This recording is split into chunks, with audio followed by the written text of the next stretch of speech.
Now. Okay. I could have clapped. No. I use the word now.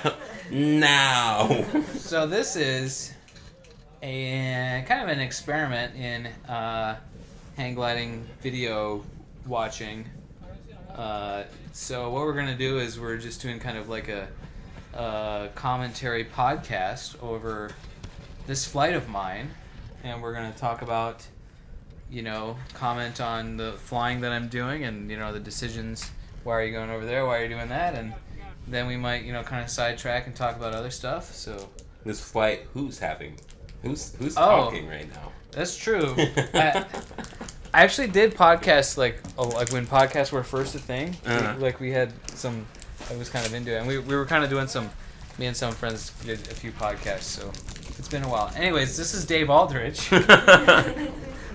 And I'm joined with Kendrick, of course, Stallard, of course, Mr. Right. Black I Am himself. And we should have the Instagram handles down there. Yeah, though. And Emily's in the background, kind of like Robin, like the producer. Oh, yeah. Kind of just chime in, and then Throw me candies and yeah. Oreos. And so, what are we drinking? Tell the our listeners about the drink of choice here. This episode is actually brought to you by Dank and Sticky. I like how you did that. You like that? That's Sweet. gonna sound cool. It kind of hurt the arm to do that, but It is of the India Pale Ale variety. It is nice and frothy cold. Yep. Sitting up there at an 8.5% woof. ABV. This is a little larger than your standard can too. Is this like a pint or is this? Yep. 1 pint. 1 pint, yeah. Dank and Sticky, the inaugural brew of Hop Concept brand, out of someplace in California. I saw the San Marcos. San Marcos. What's up, San Marcos? Shout out.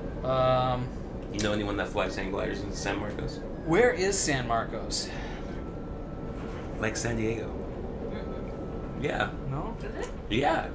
I don't know. You're the producer. How about you find out where San Emily Marcos says, is? yeah, you're sitting, yeah. All right, so she's our researcher. Mhm. Why not?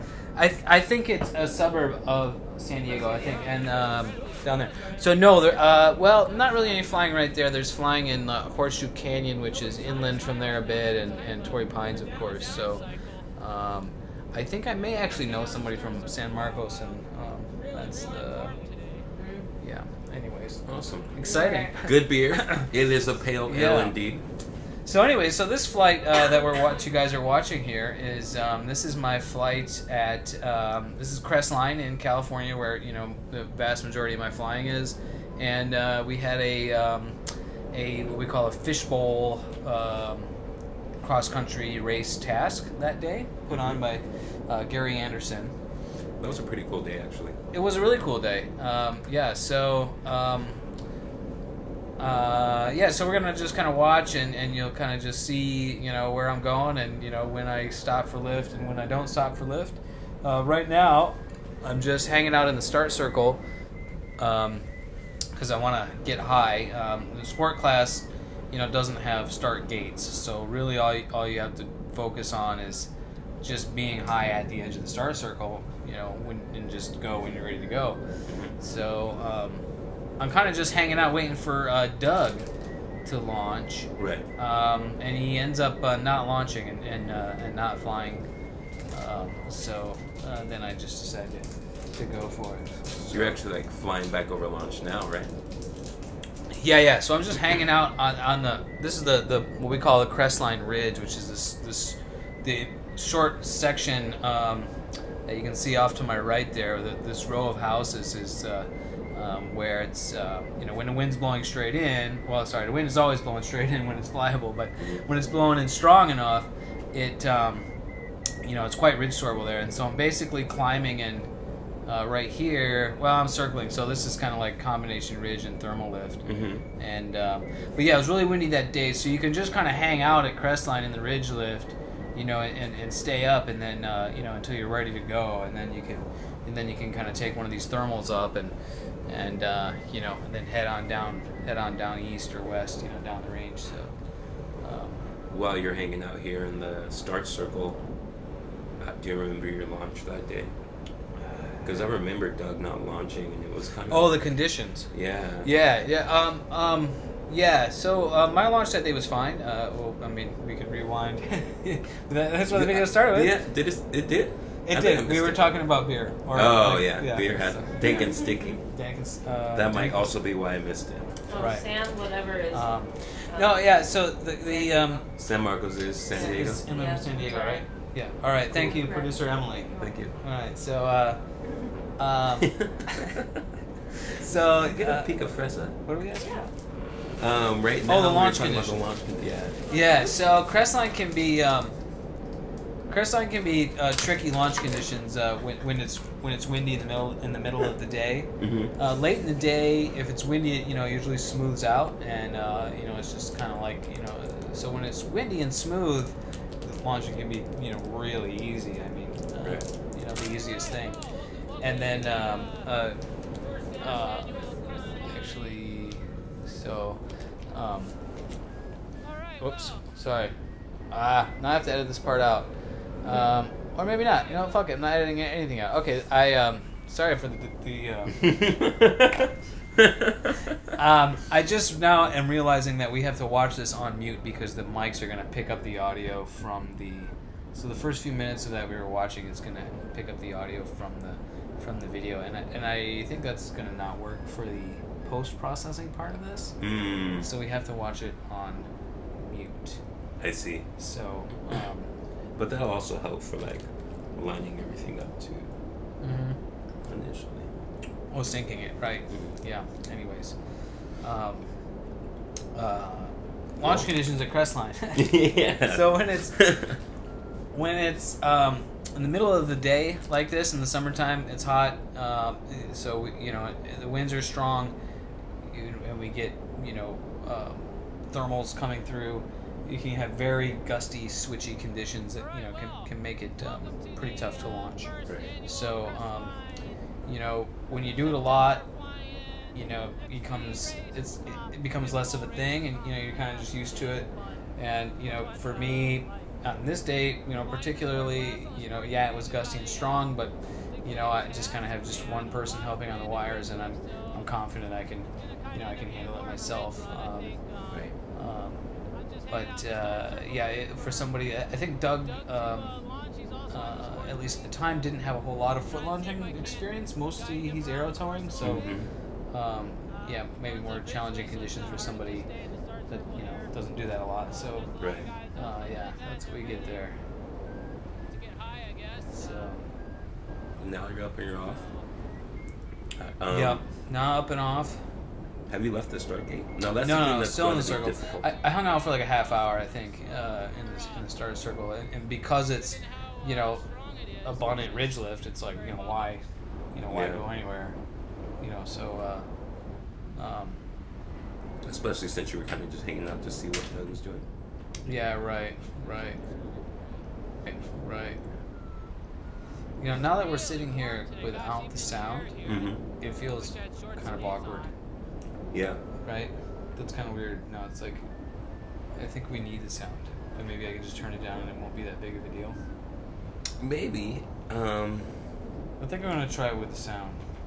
If we had a shotgun mic, then it would be... If it was a directional mic, it would be definitely better. And Gucci gang. Yeah, right, for sure. And then, it'll sync up, so... All right, guys. So we're going back south. I'm gonna put the lower sound.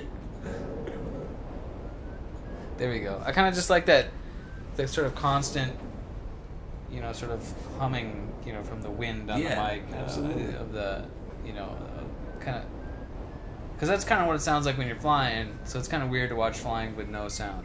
Maybe that's what it was. I just want to feel the wind on my face at all times. I could turn the fan on, but then we would have the wind noise from the fan. Yeah. All right. So we don't have that. Headphones? Yeah.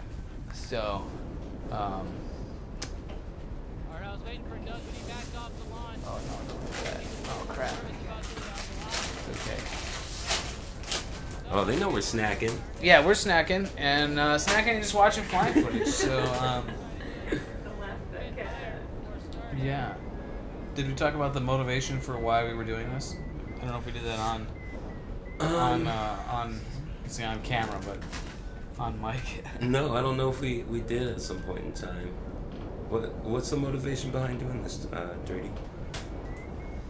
Yeah. So normally, watching an entire flight, is something that probably most people, even hang glider pilots, aren't going to do, because just watching, flying footage can be kind of boring, and right.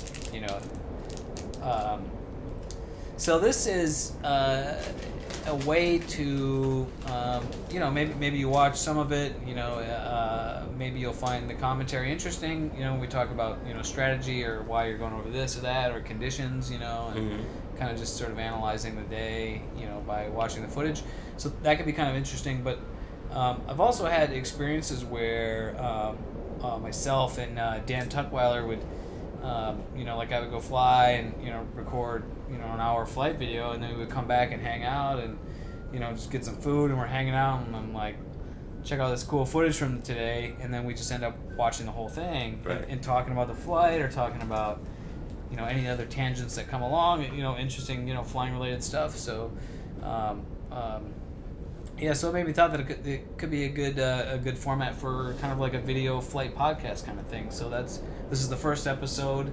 It might be kind of interesting. Yeah. And that's just me flying. So if this comes out like a little bit interesting, imagine how really interesting it'll be when somebody like Zippy or Dustin. Oh yeah. Like somebody who's like actually a really good pilot. So not a complete noob. Yeah. Right. Right. He's not a noob, ladies and gentlemen. Not a turd with a broken arm. Oh my gosh. Well, yeah. You win some, you lose some. You win some, you lose some. Yeah. And I just want to say, look how good you look on camera. Pretty right good, now. huh? I like it. Most of that credit. Okay. So most of that credit goes definitely to the rotor guys, the rotor boys. Just gonna say shout out to Nene and Guillerme.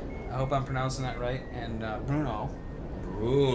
I think that's it. Yeah, that's the other one. Yeah, those guys are they do great work on the harnesses. So I'm really stoked about my rotor harness. I really like flying in it. It's super comfortable. It fits perfect. Really confident in the rocking mechanism and all that stuff. And it makes flying. It's funny how something like that makes flying fun. Absolutely. You got to look good to race good and fly good. I just said to the camera that I'm going to start the race. So now I've gotten pretty much as high as I can get in the start circle, and I'm ready to go. And I was waiting for Doug, but he ended up not launching. So I saw him walk the glider off the, come off the ramp. Right. So then I said, all right, I'm going to just start now. So for those of you who noticed, you just got race tactic number 1 in sport class. Get as high as you possibly can before you leave the start gate. That's pretty much, race tactic in general, I guess the analogy, it's kind of hard to think of maybe an analogy, but it would be like in a bike race, like, just like starting out by not riding hard when everybody else is or something, It's just, it's not starting full gas is what it is. Right. Because so if you leave the start circle low and then you climb right outside the start circle, all that time spent climbing is your elapsed time on course. Right, yeah, and you've already started the race. So ideally you want to be, at the very top of lift, right at the edge of the start circle, so you don't waste, so all your gliding starts immediately, when the race does. So. And that's, easier said than done. On some days, you can do that. On some days, it's hard to do that. And there were some days at the Santa Cruz Flats race this year where it was like that. It was like, you're either going to drift outside the start circle or you're going to land. Yeah. So, yeah. You don't get a good start that day. You don't get a choice, really. Now, you can get up and then go back and tag the start circle and restart. But then you might that you still lose altitude getting back to the start Right. circle. So you lose altitude, you lose time, but you also could lose track of other rivals that you're racing against. Maybe you're together with somebody, you go back and tag, and okay, maybe you got a better start than this guy, but he's already downrange, and now you can't work together. So there was some decisions like that had to be made. So so here I've just gotten high, and I've crossed. There's kind of a gap to cross to get over to the this ridge here, and so this is heading east along the back range at Crestline. That's Lake Gregory in the background there on the left. So the camera on your left right now, the Sprague camera angle is pointing to the northeast, and then the opposite on the other camera, right? So so I'm flying towards the southeast right now. Cool. The right camera is looking toward where the beach would be, and the left camera is looking toward. There you go. Yep, the desert. Yeah. In case that wasn't obvious. There's a little big break. That's Lake Gregory. What's up, Greg? Lake Gregory? Greg. Hey, can I get some candy? Yeah. What's that? You want Pico Fresas or Oreos? I know Oreos aren't candy. Let me get 2 more Pico Fresas. I Oreos only have 1 more left. Oreos count as candy. Let me get 1 Pico Fresa. They're basically candy.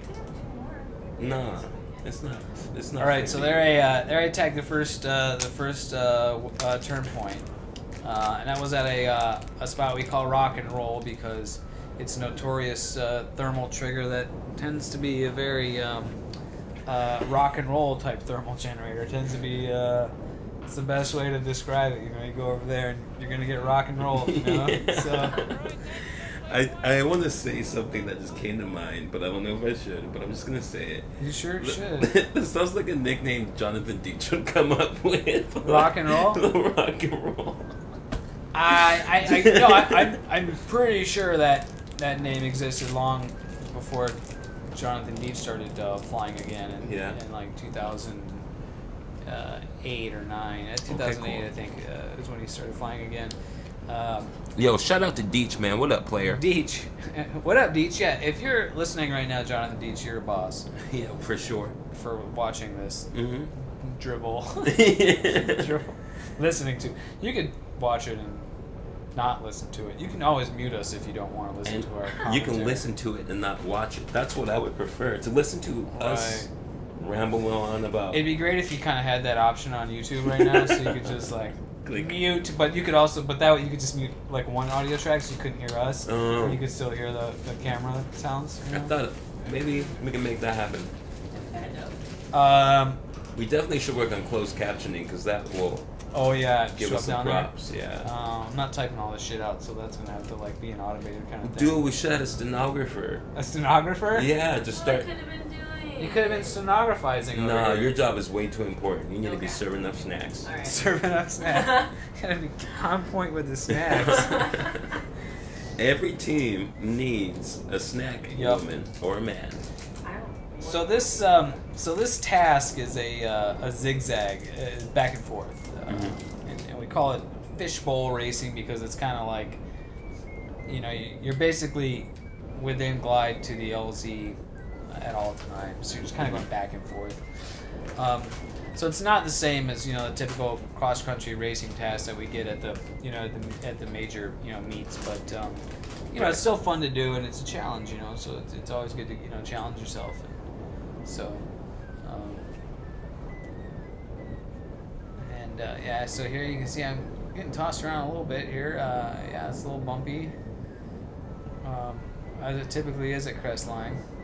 And this was a really strong day too, as I remember. So, you can kind of just tell by my body position. I'm pulled in quite a bit, right? Yeah. So, I'm flying pretty fast and still going up.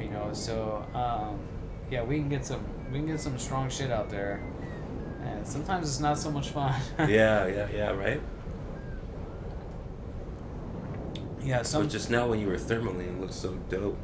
Yeah, so there's somebody on the topless glider passing on my right there. I'm not sure who that is, but they're just commenting on the strong lift. So Yeah, basically just flying in a straight line there and climbed like 500 feet, you know. And now it's like, And you're just pulling VG right now? yeah, pull the VG, and now I'm in a cross. You can't really see it, but on my right is the there's kind of a gap there, and you cross it. So now I'm flying back to the west, back towards the Crestline launch area, and the mountain range in the distance that you see is that's Cucamonga. It's the San Gabriel Mountains. Cucamonga Peak and Ontario Peak and Mount Baldy are all over there. Ridden our bikes around there a few times. Yeah, ridden bikes there. And, I've flown there a couple of times. Really? Yeah, only a couple of times. Mm. It's got to be a pretty big day to be able to get over there. Yeah? Yeah. We get that a few times a year. Like you launch here at Crestline and Yeah. you send it. Yeah. Bro. You got to get like 10 grand. Absolutely. Yeah. Well, I mean, you can kind of scratch your way over there. You know, and if there was more landing options, then you know maybe we would do that more. Actually, there is kind of a lot of landing options that way, and we just kind of don't go that way very often. Once you get over there, there's no landing options. So, like where you land when you get there. Yeah, in somebody's backyard, basically. There's Hey Larry. Yeah, hey, right. Kitty. Yeah, yeah, it's pretty developed. Yeah, so yeah, the development in Southern California really puts a damper on the cross country flying. You know, it's just not. It's just really. I mean, you can, but it just becomes so sketchy. It's just not. It's not fun. You know, and you know, I really like the flying in Big Spring, Texas, and in Arizona at the Santa Cruz Flats race, because you can basically land anywhere. Anywhere you want to. You know, you just keep going to where you think you're gonna get it, and you don't, then you land there. You know, so. And if you're like Sarah, you really land anywhere you want to. In the middle of the huge. I seriously do that too. Like, I mean, I'm aim for the middle of the field. You know, a lot of people like. Kind of a common mistake is, you know, to land, think, oh, I gotta land next to the road so I don't have to carry my glider far or whatever. Right. And then you end up doing some dumb shit to land there and overshooting or hitting the fence, you know. Meanwhile, you've got this huge field. Bro, I've heard some crazy stories about people trying to make it close to the road and like puncturing sails. Right, for no reason other than just not wanting to carry your glider over there. And I feel it. That's, you know, yeah, not, you know. It's the type of thing that really you kind of like the primary source of like any oopsie daisies. It's just like not wanting to do something or just like being a little lazy or a little lax. Yeah, being a little lax, being a little lazy leads to accidents. Yeah, for sure. Trying to make something easier. Well, it'll be easier if I just put my harness on right now. Yeah. You know, you kind of take shortcuts. You know. Yeah, it can be, and the thing is with those decisions, you know, like you always want to land, you know, near the road so you don't have to carry your glider far or whatever, you know. The thing is you tend to get away with that a lot of times, and because you get away with it, you start to like think, reinforce. You got away with it, so you think, okay, that was safe, it worked out, right? Well, it wasn't safe. Right. Just because you got away with it doesn't mean it was safe. Yeah. And this is a great subject that Mike Meyer discusses in his safety article. That if you haven't read Mike Meyer's safety article, you should turn this off and go read it right now. Yeah, and then come back. Definitely. I'm actually kind of tempted to just read it to you since we've got like an hour and a half of flight here. We could do it. Because it's very, very good. And it's the type of thing that if I was an instructor giving out ratings, I would require that my students read that as part of issuing them a rating. Yeah. And I would even go so far as to say that, like, basically every pilot should reread that article every year. You have to, like, reinforce. And I haven't, and I really want to go read it again. Yeah. Because that's the gist of the article is that that just because you do something and get away with it doesn't mean it was a safe and not risky decision. Right. And so it really goes into the depths of risk management, and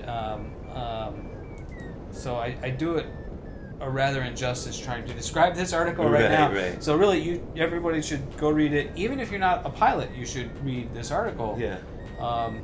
So this article has gained some notoriety even outside the hang gliding community. So Mike is a member of Mike. We're talking about Mike Meyer, one of the owners of. Spell his last name Meyer, because I feel like people Wilswing. are seeing Meyer like MEYER MYERRE. Gosh, so here's the thing: is I still mix it up. But I think it's like MEIER. No, Yeah. it's MEIER or MEYER. No, there's definitely an I. There has to be an I. There's 'cause definitely an I. That's why like I'm looking it up right now, but really this is the producer's yeah, job, isn't producer. it? Oh, she's on it too.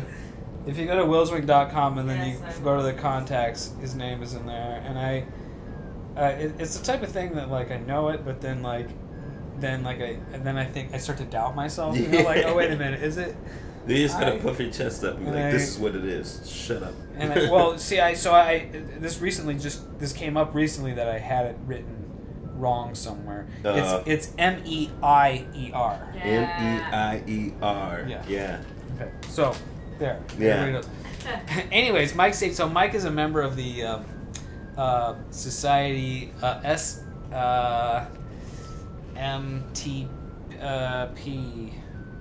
SETP, Society of Experimental Test Pilots. There it is. Okay.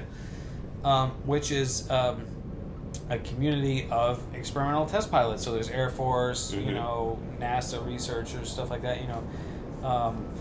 And every year they do like these symposiums where they get together and they present their papers about various interesting subjects, like landing on aircraft carriers and designing autopilot systems for helicopters, stuff like that. Yeah. So technical articles about flying and test flying, stuff like that.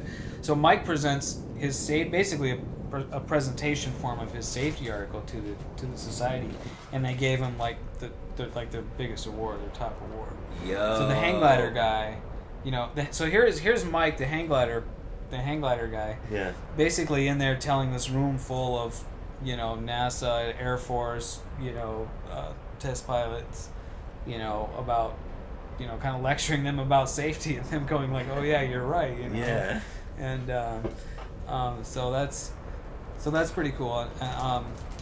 Anyways, everyone needs to read. That's enough. And I think that's a great habit, like to pick up on, especially like for a sport class pilot to get into a situation like this, and like start being somewhat competitive. To like have this, these like this checklist already like embedded in their pilot habits. Yeah, I'd say it's kind of like a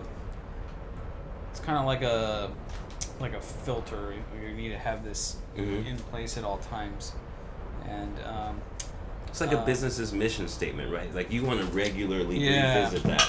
Yeah. You kind of want that, these concepts to be, constantly Mm-hmm. on your mind and affecting the decisions that you're making. I love it. So, and competition, interestingly enough, is the kind of thing that can, break that filter. I Can totally- get right through there, because you find yourself making decisions that you wouldn't normally make in your normal everyday flying. Because Yeah. I got to get to that turn point, or I Mhm. got to beat, whoever's today. I got to get faster, Right. And But you notice the guys that are doing really well, like day after day, are the guys that actually let things develop and take their time and are extremely, I wouldn't say like cautious. I don't know if that's like the right word. well, but patience is part of it. And just decisive. I think that's maybe that's the word I'm looking for. That it's just like they weigh the options and then this is what we're gonna do, and it's just like a nice little balance, I guess, of a few things: patience, decisiveness, and just, I guess, experience too, right? Right. Yeah. Competition. I think competition, kind of in general, is sort of. It's definitely at odds with safety, because. If you don't push it, the next guy might. Right. And the next guy will. Like, you can pretty much be assured that there's always somebody willing to, somebody who's less fearless than you and is willing to take that extra risk. Is there a safe way to push it? That's a deep, Right. that's a deep kind of subject, and I think that the SCTP actually discusses this, because that's what test pilots do. Right. Is experimental test pilots is push the envelope. Right. Okay, this aircraft can do 4 Gs in this maneuver, right? Can it do 4.5? So, or what's the maximum, or how do you recover when it's in this position? Right. So they have to push it. So is there a safe way to push it? Yeah, and maybe to a But there point. are also like controls, right? When these test pilots are Right. testing. Yeah. Okay. So safe ways to push it. So Yeah. those would be things like expanding your envelope. This is kind of not quite the same realm as the competition flying. Right. It's sort of weird because, now we're kind of talking about or talking about pushing it makes me think about like, pushing flight maneuvers or Right, pushing your skills. I think is a good way to bring about. So Yeah. in aviation in general, if you want to fly like this, you want a thermal like this, eventually you gotta run off the mountain in the middle of the day. Yeah. When the conditions are really strong and you gotta, turn really tight near the hill, right? So, if your only experience with a hang glider is, like running down the training hill twice, Yeah. Doing what I'm doing right now would be pushing it, Absolutely. right? A lot, Yeah, right? like, So, what? way. Whoa. So how do you get there, right? So Right. you don't go that far. You push it a little bit at a time. Okay. Incremental, increases in skill and task, right? So you add very slow, gradual rate. Okay. So that's the safe way to push it, at least in terms of your own skills. And if you're the type of person that say for example wants to do aerobatics, right? Yeah. So again, same thing. You don't just go out there and just dive really hard and Start pull up and pulling, start yeah. doing a loop. You do a very gradual build up to that. Yeah. And like you mentioned, controls. Yes, you only do it when the air is really smooth, like at the end of the day, right? So now aerobatics maybe is not a great example because I would kind of argue that there's no safe way at all to do aerobatics in a hang glider, but I think I that's support that another argument big as well, other yeah. side. That is quite a tangent topic too, and I don't want to discuss that without. I don't want like people in the this- comment section call me a crybaby, but Yeah, but anyways, but so pushing in a competition, right? That's kind of different because you can't really. I mean, you can sort of incrementally build up to it, like maybe pushing it, going a little bit for a little longer glides or something like that, right? But every day's different in competition, so pushing it one day is not the same as pushing it, another day. So, and you're flying at different sites and different conditions. So that's kind of a different thing, I think. So. Was there any point in this flight where you felt like you pushed it at all? No, I don't think so, and especially not because I'm so confident flying here. I know exactly how high I need to be to get from one place to another, and I mean I definitely could have pushed it a lot more. I could have gone from these, I definitely didn't need to climb as much as I did, Right. and so the good thing about these fishbowl tasks is you kind of, if you're never really out of glide, from the main LC, you're not really pushing it too much, Right. So this kind of encourages, this kind of task encourages, sort of more just conservative flying, and but there are places when you're flying at Crestline for sure where mainly when you're headed east, where I'm making my way east now, where there's very limited, if any, bailout landing options, right? So, so that's where you can definitely push and get too low down back there, and then Be stuck. yeah, and you end up kind of crashing in the canyon somewhere. So which happens to people. So so this is looking east now. I'm headed back towards Crestline from Pine Mountain and crossing Devil's Canyon. And on my left, you can see the high desert So again, this is a fishbowl task. Yeah, what we call Zigzags. I guess zigzag's probably not the right word. Back and forth is really the right. Okay. I mean, I guess it's zigzag, but the zag is way less than the zig. Yeah. Right? So. And then how many turn points in this task? Let's see. So we went. Yeah, it would be great to have like a graphic on there, wouldn't it? That would We be will. cool. We'll get that up there. Yeah, maybe. So.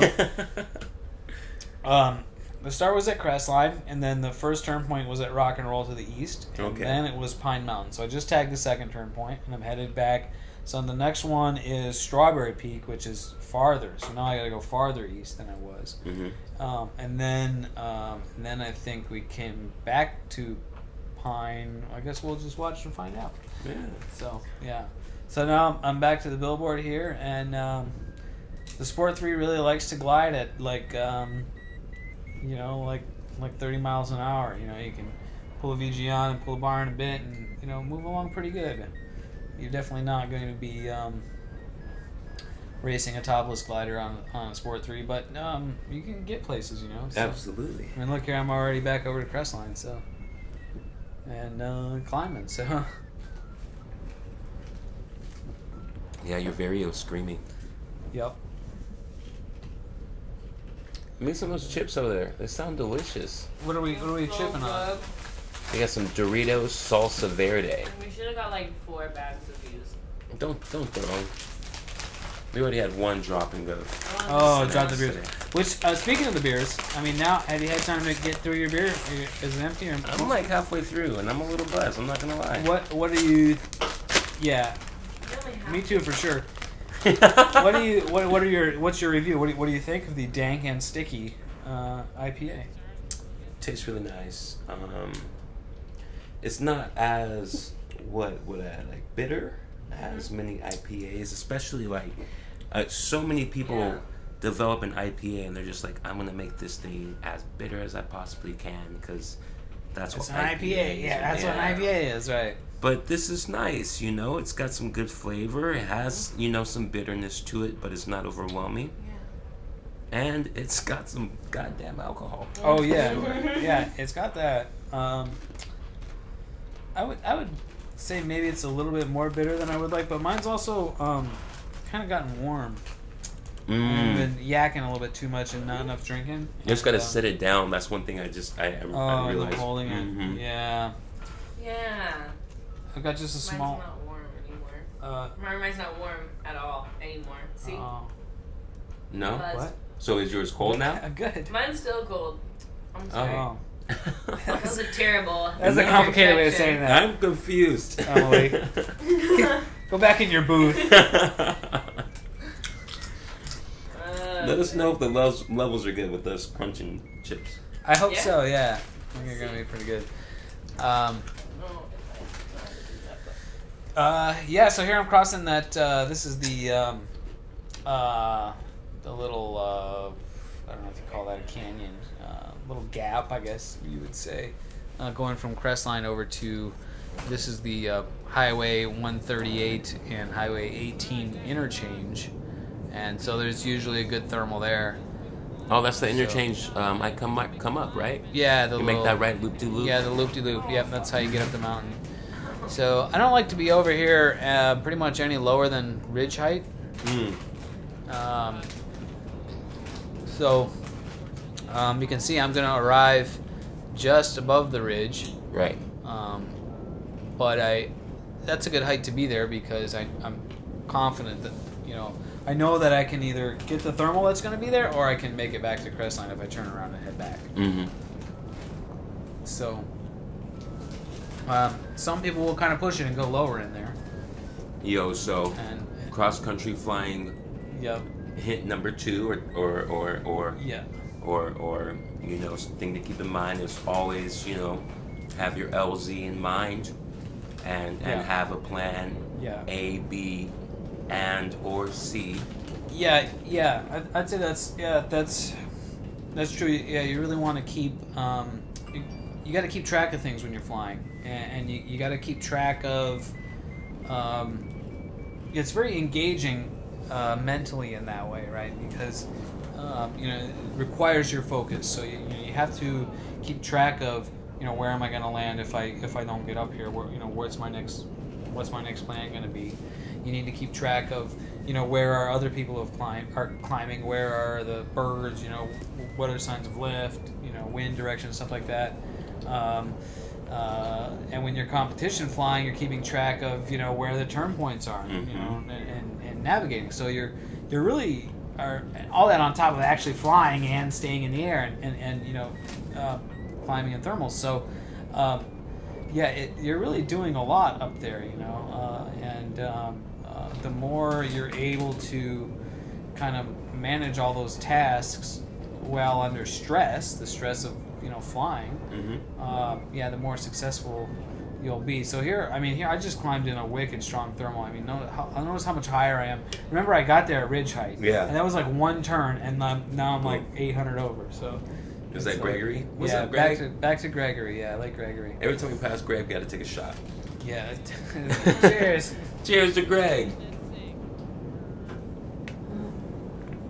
So this was a type of day when it's windy like this that, on a high performance glider, even probably on a Sport 3, but on a topless glider for sure, the guys flying this test were like basically not even circling. No. They're just flying. Just because there's ridge lift, you kind of porpoise fly, so you just maintain in the ridge lift, and then in the thermals you just kind of slow down and let it climb, and then just keep going. So you just like let your VG all the way out, and then just... In the thermal, a little bit, just slow up as much as you can, and you just kind of let it climb. And then when you are exiting the thermal, pull that VG back on. And get on it, dude. That's so cool. Yeah. It flies slow in the lift and fast everywhere else. So. So there's another tip number 3. But that's more for topless gliders, or is that like a sport class? Pretty much. Pretty much soaring strategy in general is I should say obviously, but it's to fly slow and lift and fast and sink. People think it's like fly fast as poop all the time. Yeah, not necessarily. Because when you fly fast, the faster you're flying, the higher your sink rate. So the faster you're going to come down. Faster if there's flying. lift everywhere, like today, and a lot of really strong lift, you can fly fast because you're going to be going up when you're coming down too. So,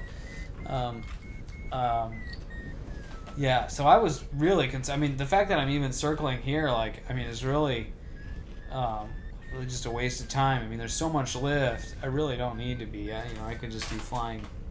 Maybe just take a turn here or there. I think you were just having a good time, though. Part of that, but also it's part of like we're talking about not pushing it. And if I could. When you go going down east here, you can kind of look at the cameras. Yeah, so I got my base tube camera pointed forward. There's nowhere to land. Right. If I sunk out right here, and I turn right and I head out of the mountains, there's nowhere to land there. There's kind of a clearing you can see. There's kind of a wash. Not a good place to be. Full of rocks. It's really just not the only place really to land is Annie Jackson Air Park. It's really the only place to land there. And in situations like that, you really don't know until you're down there and you know. Yeah, I know because I live there. And I know the neighborhood, the area. But if this was like your first time flying here, or if this was a cross country flight, right, and you flew to this area or something, right? You might not know, right? So. So I definitely like to have altitude. I like to be well above the ridge when I'm going down east here. So who organized the comp? Gary Anderson. So big props to Gary Anderson. Yeah, Gary. Gary's been flying for. He started flying. Gary's cool. So he started flying or he took a lesson or two or something like that in the 80s or a while ago, and then one day 4 or 5 years ago he was flying into the John Wayne Airport and saw the display of the hang gliders up there that Owen Morse basically is responsible for getting installed. And Gary said, "Oh, that's cool. I should do that." And so he did. And he, just went after it, So that, he yeah, he took lessons, and then his skills improved, and now he's flying topless gliders in the open class, and so last year he retired, and like most people, like they retire and they gain a bunch of weight, and get lazy or whatever. Not Gary. He was the opposite. Like he started exercising and lost a bunch of weight, and he's flying all the time. He's super into flying and flying all the comps this year. So and then organized this one day comp at Crestline. So super cool to see somebody with passion and excitement for hang gliding. We're definitely lacking that around here in the immediate SoCal area. Yeah. Guys, it's beautiful out here. Yeah. I mean, look at these mountains. I mean, absolutely terrific. And I mean, these soaring conditions are. I mean, it's like this all the time. I mean, not every single day is it as strong as it was this day that we're flying, but man, it's soarable every single day in the summertime. And I mean, it's oftentimes, probably more often than not, it's strong like this. So, I mean, it can be too strong and not a lot of fun because of that some days. But and I think right here I'm getting some really gnarly shit. It starts getting pretty wicked, and yeah, I'm getting pretty bounced around just trying to fly straight here, So. So for me, a person that really doesn't know what you're experiencing when you're flying through something like this, what is the texture of the air? Is it just little pockets of heat rising that's hitting your wing in different places? It's weird, and it's different on different days.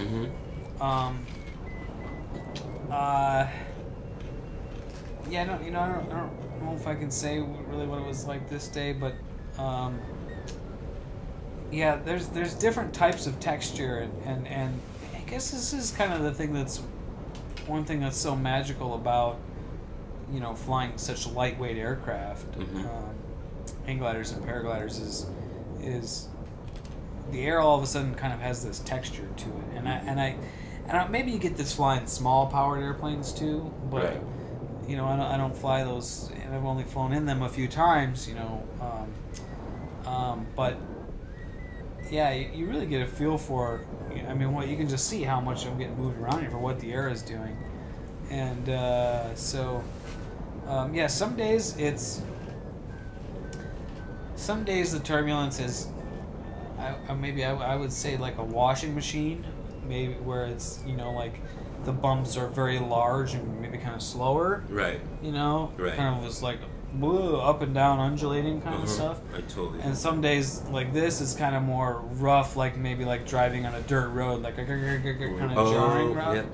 So sometimes you get a little bit of both of that. Sometimes you get both at the same time. Right, So right. Crestline is notorious for strong air and strong turbulence, and definitely some of the strongest of any of the flying that I've done. I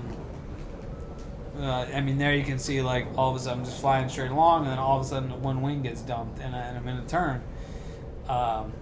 Certainly, the kind of flying we were doing in Arizona was the Santa Cruz Flats, where it's just absolutely smooth, super glassy, and Big Spring was not nearly as turbulent as this. So yeah, having experience in a lot of hours flying in these conditions definitely makes me appreciate the smoother air. But and also aero towing, because you don't have to worry about making the decision to launch. Just the pilot's going to decide. Yeah, right. So not having any problems staying up here, and so I got the turn point at Strawberry, which is Strawberry Peak. That's kind of one of the cool places to go visit when you're flying down here, going down east. Okay. Any LZs around Strawberry Peak or anything over there? No. There's pretty much nothing when you go down to the east there. There's pretty much nothing. There's some kind of clearings places, but yeah, you're gonna be pretty lucky to not come out of there with broken glider parts are body parts. So, yeah. And here getting rocked around here, just banged around. Pretty typical.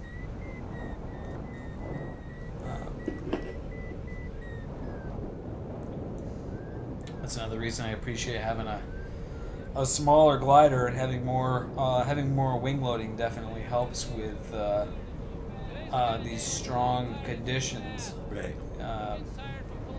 On a bigger glider, like if I was on a 155 that day, Sport 3 155, it would have been a lot less fun. I would have been getting kind of thrown around a lot more, and take a lot more effort to keep the glider going where I need it to go. Right. I had a talk with John Simon about flying a glider a little bit smaller. Yeah, John Simon is kind of notorious in the community for having high wing loading. So yeah, he flies, I think, the smaller combat, and so. I mean, but he had this saying. He's like, I'd rather fly the glider than the glider fly me. So. Right, and that's what it feels like when you're on a glider that's too big for you. Like a bike that's too big. Getting kicked around. Yeah, a lot of people think that you need that you have an advantage with a bigger glider because you have, lighter wing loading, and my personal experience flying, but also just seeing others fly. I don't really see that. When it's soarable, it's soarable. Right. I mean, I think that the difference you're talking about between having a bigger glider and having a little bit lighter wing loading is not enough to make up for a pilot's experience.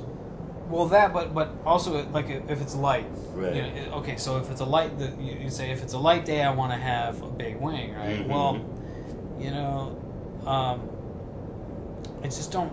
It's not going to make that much big of a difference, right. I don't think. And I guess you could do the math on what the actual difference in the wing loading is, but I find that control is much more important. So if I'm on a bigger glider, maybe I've got a 20 or 30 foot per minute slower sink rate.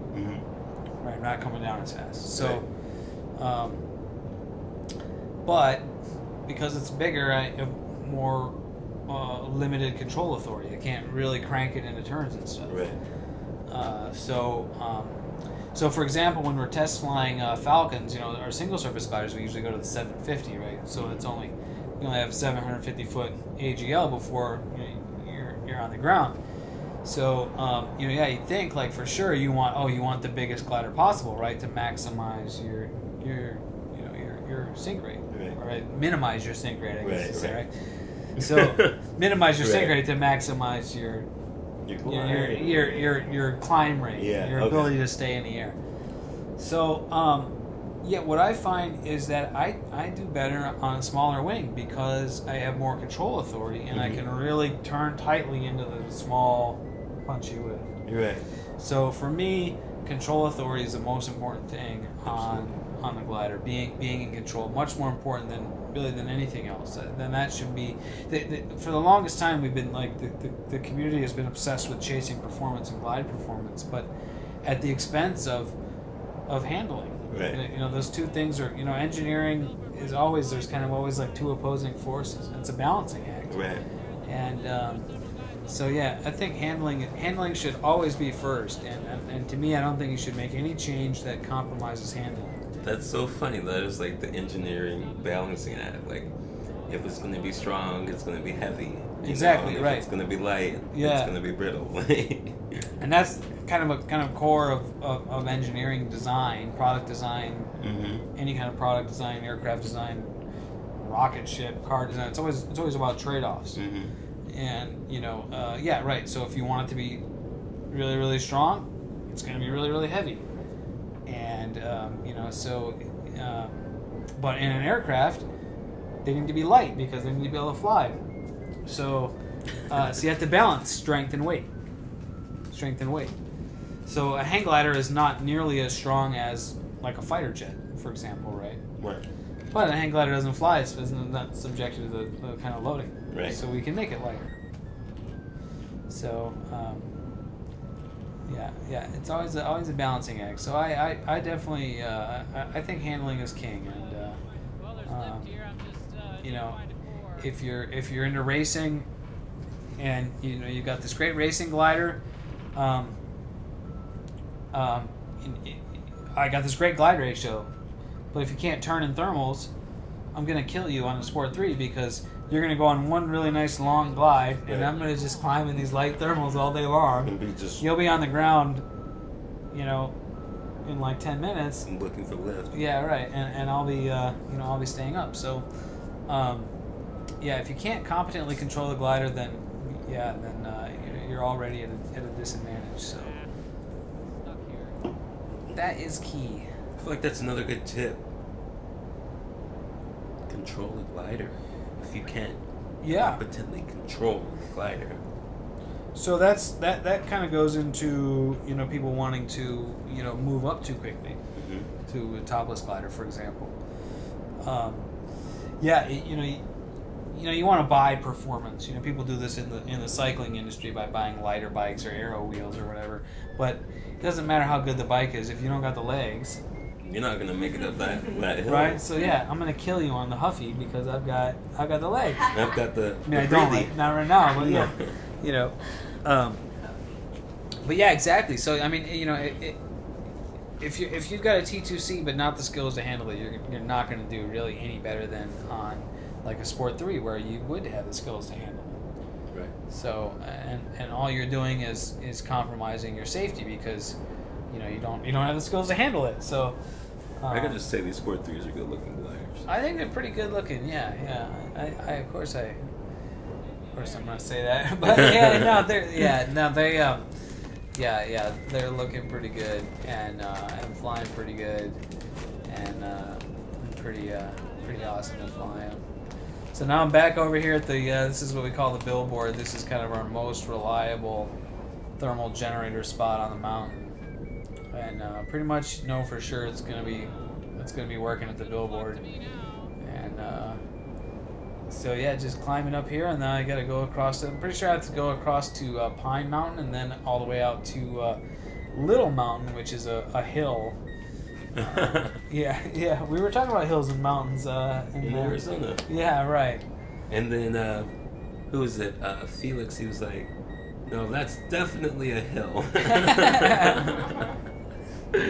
Leave it to the Europeans to put us in their place. Like, yeah, that's right. a hill.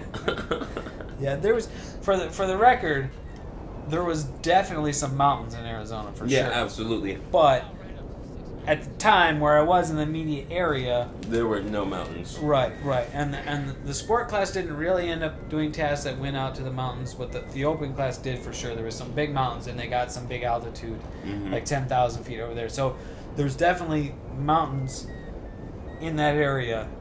They were just not apparent, To the sport class. or at the time where we were sitting. There was also some hills. So yep. Yeah, so just climbing up here at the billboard. Yeah, there we go. Just going up, looking good. I'm getting pretty high. This is pretty high. I love the way the ridge here. Notice how there's like no trees until the plateau, like the top, and then all of a sudden this lush green forest. Boom. And then it's only for like a quarter mile or a mile, and then it's the desert. That's So weird. there's like this little strip of green. You can see that. You see it, right? Because there's always moisture though sitting up there. Like anytime you look up in the mornings, there's always just a little bit of. It's kind of like the last like grab, like it pulls all that last moisture out of the air as it makes its way, and then it doesn't get to the desert, So it's like the last little. Yeah. The desert is weeping and these trees are thriving. Yeah. Yeah, it sucks up the last of the moisture. So that lake in the background you can see there, until I moved the camera, was Lake Silverwood. Mm-hmm. So, yeah, when you're getting really high out there, you can see Lake Silverwood. It's pretty cool. It's like this big H. What do they do on these lakes? Do they fish on these lakes? Do they like? I don't know. I see boats out on them. Lake Gregory's pretty small. I don't think you see people water skiing on Lake Gregory. But you might see some like kayaking. Yeah, canoeing for or sure whatever. out there. Yeah, I'm not really a lake kind of guy, so I don't really know. No, I'm not really a water guy either. Yeah, I haven't been laking in a long time actually. Like, You know what the scariest thing about water is? Sharks? No, when I Nah, get in it, I bro. sink. Oh, Like, you I- know These are what? not scary. I go straight down. I mean, alright, they're 3 rows of range. Sharks are fucking scary. You're more likely to get killed by a pig. That is true. That doesn't make Or them a less scary. dog. It's true, Spiders. that's true. Spiders are fucking scary. Mhm. They're not Spiders gonna are kill fucking you. Terrifying. Did he tell you that we saw a tarantula when we were up in Paso? Oh, it's tarantula season. It is. Yeah, They're so cute. they're terrifying. They're kind of Oh, we saw the adorable. Milky Way too. How appropriate that they come out in October. I almost like put that Halloween. one. Yeah, spoopy, you know. Yeah. Yeah, we saw the Milky Way. The what is it? The disc. Whoa. The whatever disc. The Milky Way. Yeah. Oh. It Yeah. was beautiful. Where was I that? don't think I've ever seen that in like Paso. Paso Robles. Oh, Paso Robles. Oh, you haven't seen Yeah. shit. I hadn't seen that. Oh. I saw the picture you guys took, but I had never seen that in real life. Oh. You didn't see the Milky Way picture. We took. I think you showed me. I showed you the horsehead motherfucker. Oh, that's right. Horsehead Nebula. Horsehead motherfucker. Horsehead Is motherfucker. that like, is it like a minotaur? that's a human head motherfucker. Oh, we're funny. So now I'm on to the M&Ms. And they are just fabulous. We should have brought those cookies. Nope. I want Hard those. pass, no. Big So, no. yeah. So here I am. Approaching Pine Flats. I don't know why they call it Pine Flats. There's not really anything flat up there. Are there any pines? I mean, the top is kind of flat. There are pine trees there, yes. You see that peak where the roads meet up there. Mm-hmm. It's called Pine Flats. And yeah, good thermals over here usually. So, yeah, I've got one going up. Woohoo! That was fun, huh? He said, whoa. So I think I was getting to about 7,000 feet here.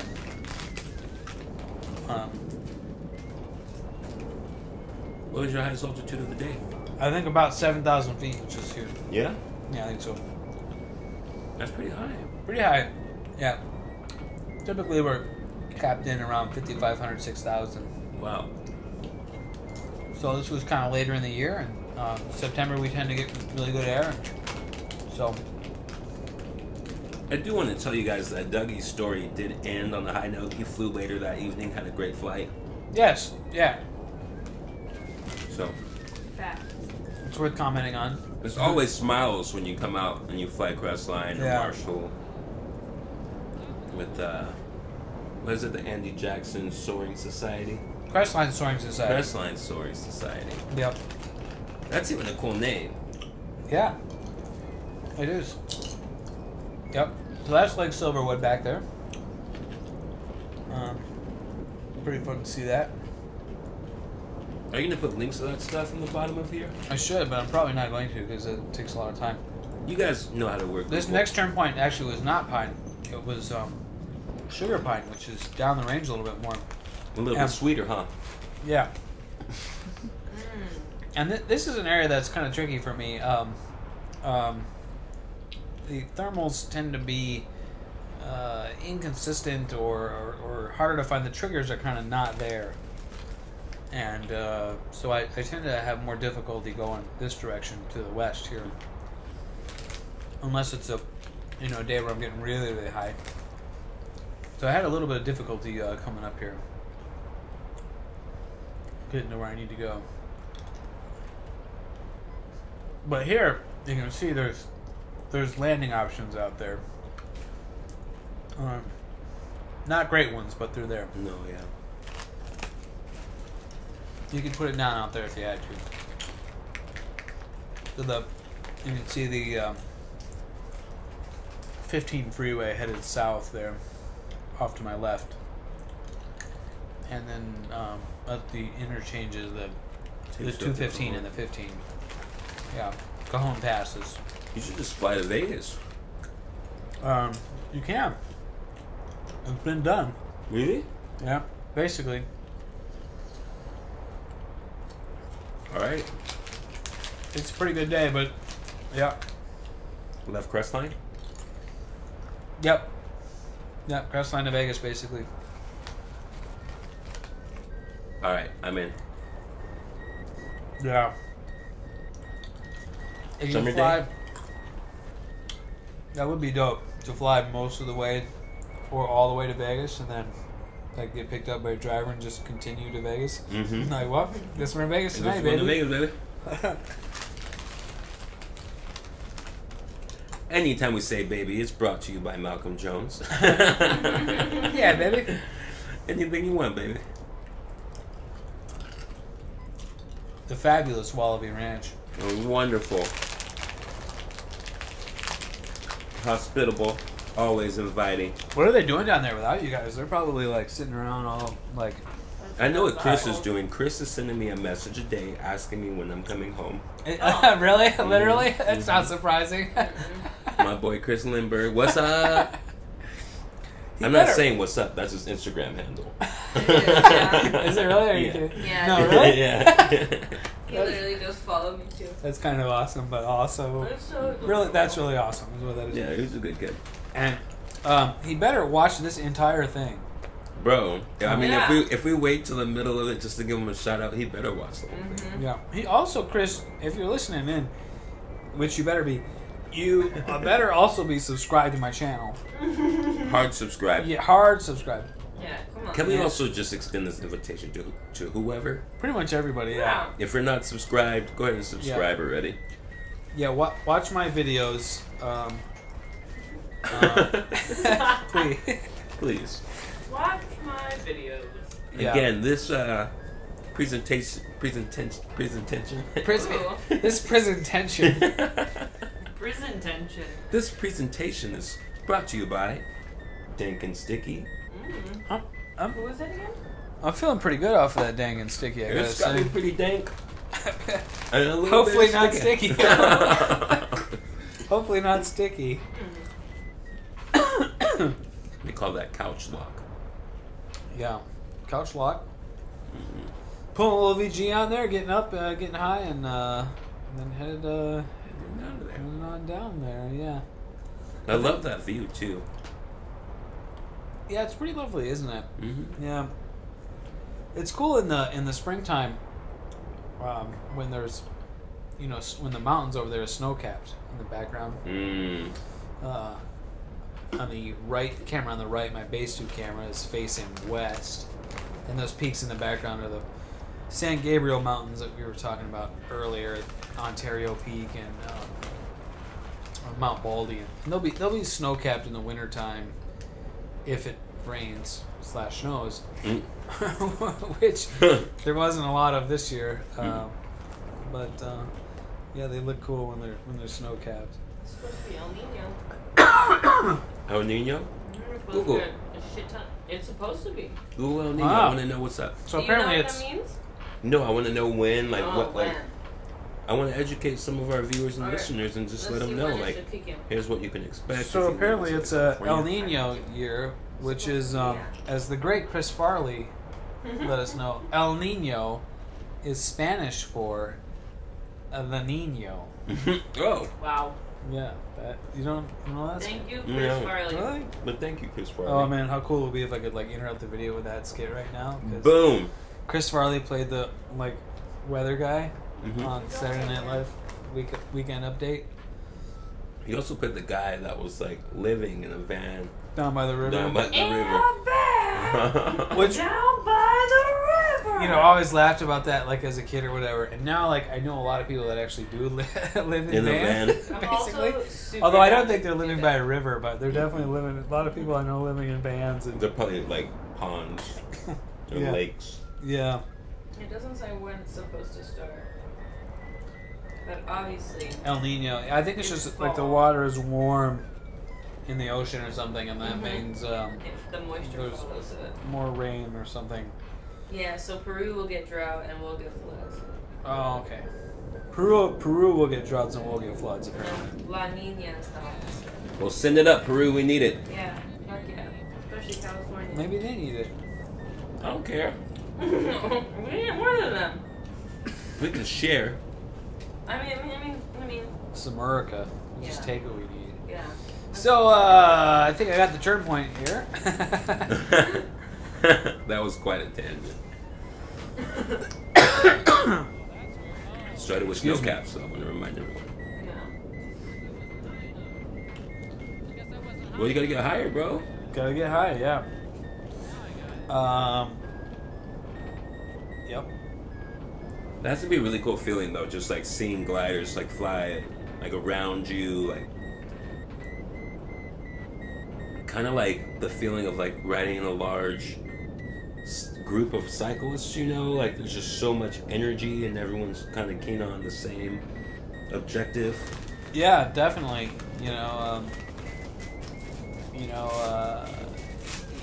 If you're climbing in lift, or basically, yeah, just having other gliders in view, is kind of part of the, like we talked about earlier about how you're, keeping track of a lot of stuff, like your glide to an LZ or what your next turn point is, but other gliders in the air, and part of the reason you're keeping track of them is just to see what the air is doing, so I'm watching you downrange, and all of a sudden I see you start circling. Mm-hmm. It's like, oh, there's probably some lift there. I'm gonna keep my eye on him, Mm-hmm. and I keep watching, and then sure enough, next thing I know, you're blasting up. It's like I gotta go there. Yep. Or, the opposite. You're not going. You're sinking out. It's like, well, don't go that way. Don't- definitely don't go that- Yeah, don't don't go follow that way. him. I'm gonna go around that guy. Yeah. So, yeah, definitely. The more gliders in the air, the better. More interesting it is, the more fun it is for everybody. So, usually, sometimes it gets a little crowded, depending on the site and where you're at. So now at this point, I got that last turn point at Sugar Pine, which is kind of tough, and now I gotta get back out of here and head back to the. I'm not gonna go all the way out to Little Mountain, which is to the southeast from here, and basically out of the mountains and out over the city a little bit. And then there's a big hill that's called Little Mountain, Mhm. which Little Mountain has a road. yeah, Little Mountain Road. And who'd have thought? So, but I'm not gonna go straight to Little Mountain. What I'm gonna do is I'm gonna kind of veer to the left a little bit and fly along these ridges here, because I know there's gonna be turbulence. Mm-hmm. Well, I know there's gonna be lift there, and so I know I'm gonna have a good line. And I don't think I stop to turn in any of that lift. I don't need to. I'm high enough, but I'm It gonna take keeps this. you. Yeah, it just keeps me up there. So Mm-hmm. generally, flying in the mountains, the closer you are to the top of the mountains, the peaks is where the lift is going to be. So I don't want to be out over the foothills. I want to be over the tops if I can. So that's why I'm staying to the left here, sort of to the left. And I'm flying here with Alfredo. He's above and to my, he's higher than me and kind of off to my, behind me and to my left. So I think you can see me kind of looking there for him, looking kind of up and behind. Mm-hmm.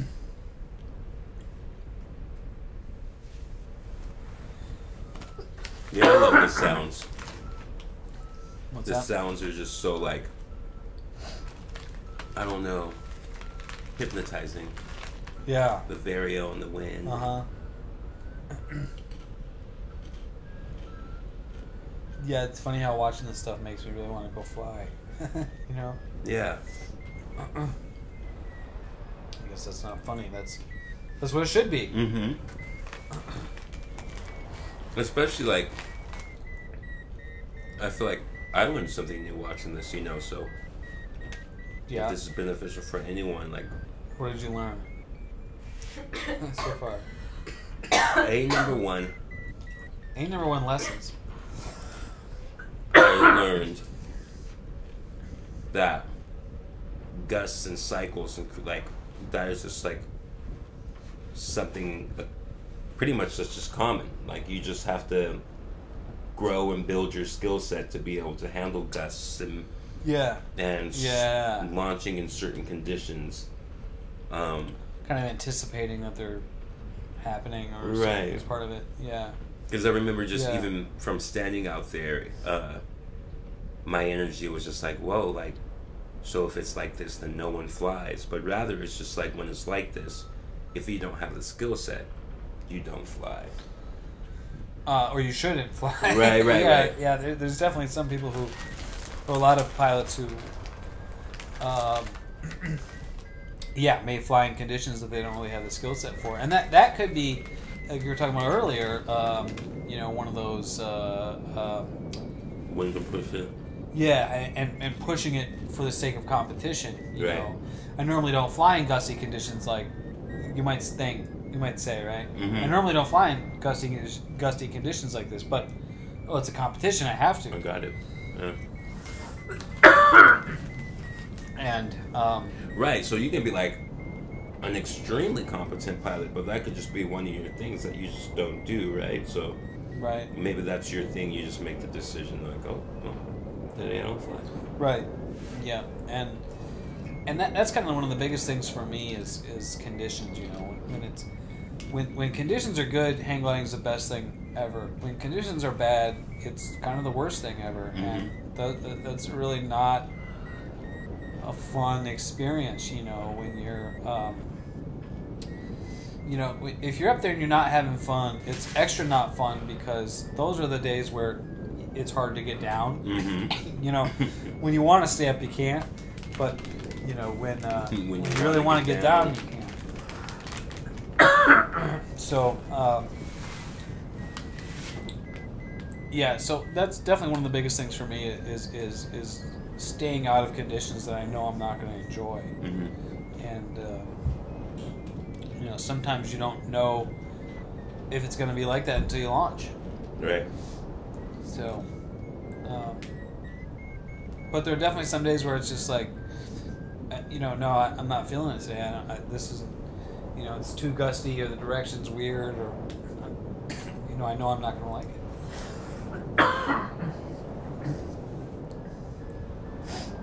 All right, so now I'm like, okay, I'm definitely high enough, and so I just pull the VG on, and I'm headed out of here. Now I really could be flying a lot faster than I am right now, but I'm playing it pretty conservative, and you'll see me speed up as I get out of here and I realize that I've got it.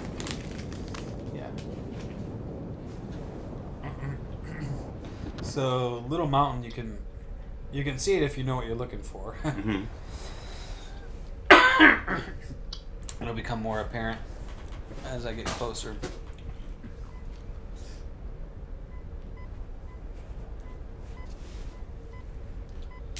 So what are you pressing in right now? I'm pushing something on my instrument. I'm not sure. I'm probably just cycling, just looking at the map view. Yeah, I'm pushing the button a bunch of times. I'm not sure what I'm doing there. You weren't looking at pictures of cute puppies? No, there's no cute puppies on the 6030. Only cute kittens, actually. So I can get behind that. Yeah. That's okay. I'll take one cute kitten. Yeah, no, I'm not sure what I was looking at. I'm just cycling through the map view and between the map view and the regular and the numbers. I'm not sure why I was hitting it so many times.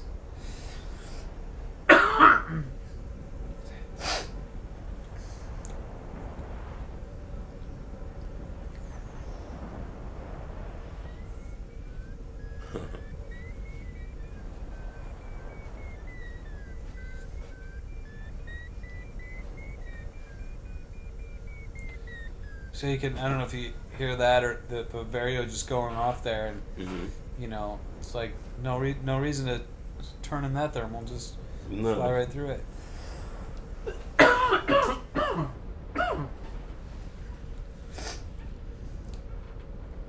Did you slow up a little bit though? Yeah, I think I did. You can kind of look at my body position now and pulled forward. So here I'm flying probably 30, 35 miles an hour airspeed. Could be flying a lot faster, and I end up going faster. So, gosh, it looks like I'm moving pretty slow. Mm-hmm. But that's what we do, you know. It's funny because like you turn even slower, right? But that looks like you're doing it so fast. Yeah.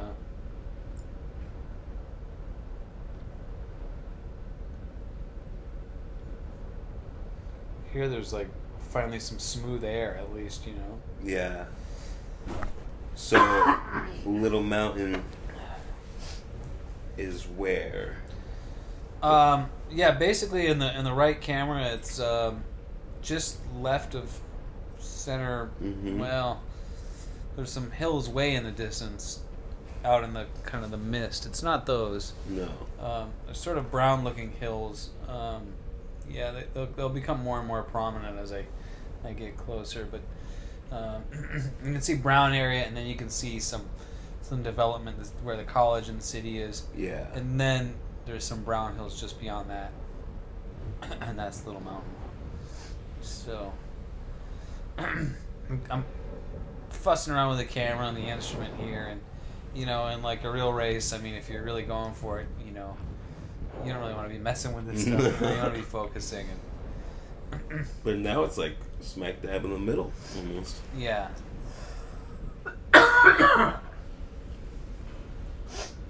So you can see the LZ now in the both cameras actually. It's kind of not as green as it can be because it's, you know, really hot and dry. Right. We've got a lot less water resources than we had a few years ago out there. So coming up on Cal State San Bernardino now.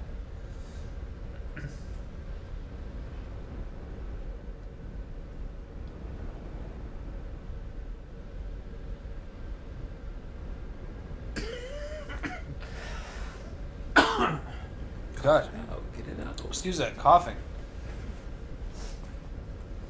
Well, it is Halloween. You should have a coffin. Get it? Coffin. Let me get that oil. I ate 3 out of the 4 of the. That was a other stretch. The burgers. coughing. So there's only one, but I saved one. A coffin, you get it? Because Halloween, coffin, vampires. I want to suck your blood. Oh. It is Halloween time. The video was shot in early September, so this is not Halloween time. Oh man, Halloween's a month from now, dude. Aren't you Ooh. excited? Not a month, like a couple of weeks. Well, this is September. Oh well. Oh yeah. Month and a half. Right. So Cal State San Bernardino, directly below me there, and you can see a good view of that in the Sprague camera on your left. And so now you can pretty clearly see those brown hills there. That's what we call Little Mountain, and that's where I'm headed. Baby Mountain. Little Mountain, yeah. It's got a good hill. Yeah, it's a good name for it. I mean, it's shaped like a mountain, and it's kind of right next to some other mountains, so Mhm. Little Mountain. That's a good climb. Yeah. Have you ridden that road on your bike, Little Mountain Road that goes right in the middle of it? Mm-hmm. Yeah, it's a good one. I like that. It's such a great fart out of the butt. Yep. It's kind of one of those climbs that's, you know, short enough that you can just really thrust on it Mm-hmm. and come over the top and then just hit the descent with some speed. But the thing that sucks is that this descent is so fast that it's not even worth suffering. Yeah, you're just right back down. Because there are two little mountains. There's one little mountain in the middle, and there's one that's closer to the highway too. Yep. Both are kind of donkey. Go up and you go down. Mm-hmm. That's a hill. Also, it's a mountain.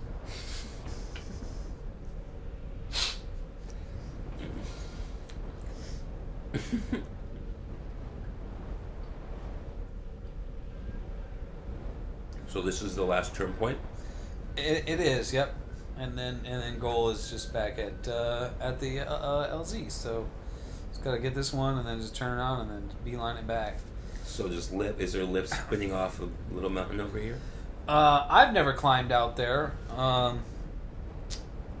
You know, we tend to find all the lift really concentrated in the mountains here. Or maybe we just never, fly over the flatland area like this often enough.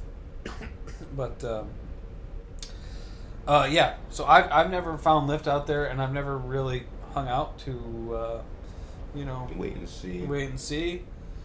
And never really bothered to really try to work anything. There's an LZ out there. Area. There is. Oh, yeah. The area next to the road there. Mm-hmm.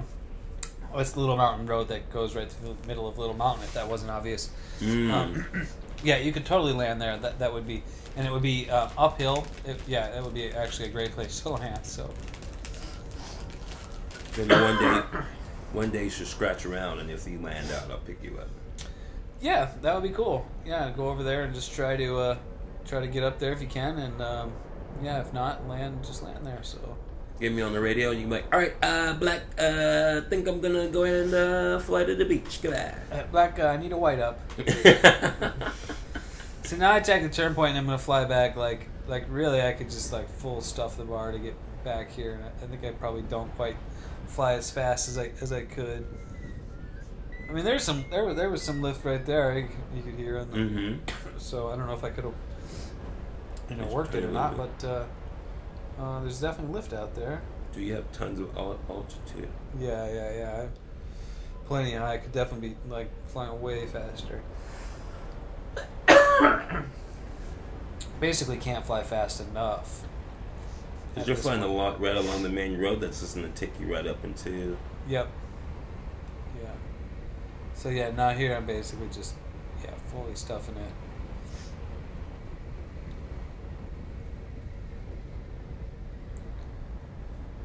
And then on the base tube camera that's on the right here, you can see the LZ kind of right in the middle bottom of the frame, and so that's the goal turn point. So basically just flying as fast as I can there.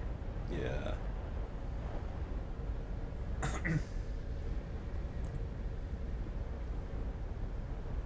Your base tube camera makes you look so much closer.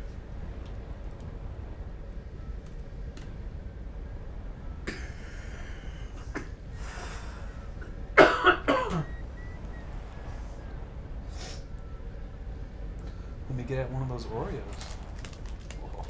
Hand those to her, too. Oh, I'm all good. producer. I'm all good. Well, You get one. I don't want it right now. put 'em in it. Alright, All right, so there I think I must have, an hour, maybe hour and 15 minutes.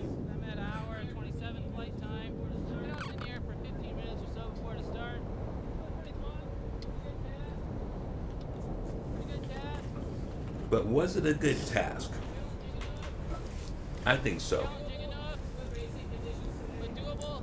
Good racing conditions. Yeah, I think it was a great task. I enjoyed it. Got time to go down and land. Drink. Get something cold to drink. It's hot today. What did you get cold to drink? I don't recall. No? But do you recall the most famous reindeer of all? Donner? That's like the least favorite. My Or least favorite. famous. I think it's Dancer. Or Yes. No, Chantel. Chantel. Tell. Mm-hmm.